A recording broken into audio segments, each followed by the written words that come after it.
दर्शन करने के लिए 45 करोड़। याद करना, कमी श्रद्धालु में नहीं है, कमियां हम लोगों में है जो उनको अपने इस आध्यात्मिक और सांस्कृतिक चेतना के साथ जोड़ नहीं पा रहे हैं। अन्यथा जहां भी सुविधा मिली, जहां उसे लगा कि हां यहां पे कुछ नयापन है देश के लिए, समाज के लिए, सनातन धर्म के लिए, वहां पर वह श्रद्धालु आकर्षित होकर के जा रहा है। काशी में काशी विश्वनाथ धाम हो, अयोध्या में अयोध्या धाम हो, प्रयागराज हो या ब्रजभूमि हो, हर ओर श्रद्धालु जनों के मन में आस्था का भाव, और हमारा दायित्व तो बनता है हर मंदिर को एक धाम के रूप में स्थापित करें। और यहां पर जो काम महंत मसाणनाथ जी महाराज ने यहां पर बाबा नागे वाले धाम में, मुरथल में जिस प्रकार का कार्य करके दिखाया है, यह अद्भुत है। और कितनी भव्य प्रतिमाओं को उन्होंने यहां पे रखा है। यह हजारों की संख्या में संतों की उपस्थिति, योगेश्वरों की उपस्थिति, हरियाणा सरकार की उपस्थिति, यहां के जनप्रतिनिधियों का श्रद्धा भाव, हजारों की संख्या में श्रद्धालु जनों की उपस्थिति, उन पूज्य सिद्ध योगियों के प्रति श्रद्धा और समर्पण का एक अनुपम उदाहरण है। यह सचमुच अभिनंदनीय है। लेकिन मैं आप सबसे कहूंगा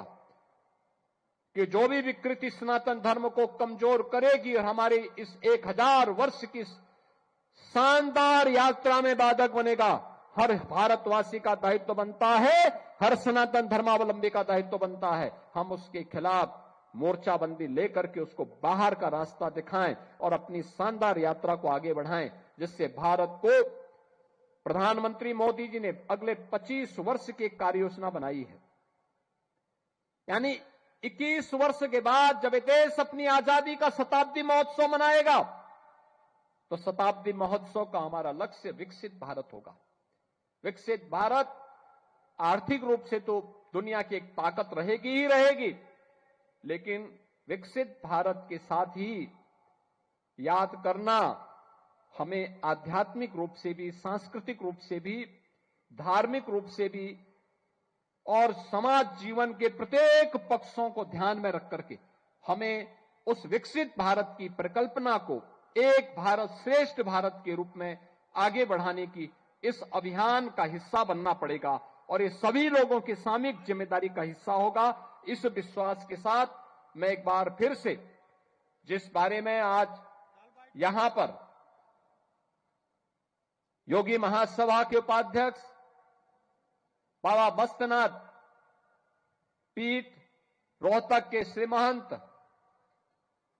योगी बालकनाथ जी महाराज ने कहा,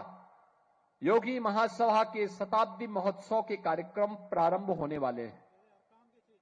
और उस कार्यक्रम की दिशा में एक व्यापक कार्य योजना आगे बढ़ेगी। इस विश्वास के साथ हम सब हर नाथ योगी को, हर सनातन धर्मावलंबी को, हर खड़ दर्शन संप्रदाय से जुड़े हुए हर योगेश्वरों, संतों, धर्माचार्यों का सहयोग लेके हम सबको आगे बढ़ने की तैयारी करनी चाहिए और राष्ट्र चेतना के उद्गम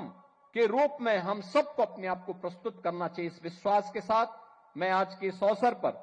यहां पर मूर्ति प्राण प्रतिष्ठा कार्यक्रम और आत्मान भंडार कार्यक्रम के अवसर पर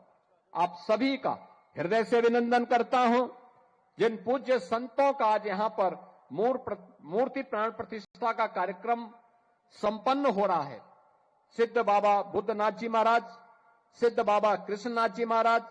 सिद्ध बाबा बीरनाथ जी महाराज, सिद्ध बाबा बृहस्पतिनाथ जी महाराज, सिद्ध बाबा स्वरूपनाथ जी महाराज, सिद्ध बाबा मुन्नानाथ जी महाराज, सिद्ध बाबा सुनहरा नाथ जी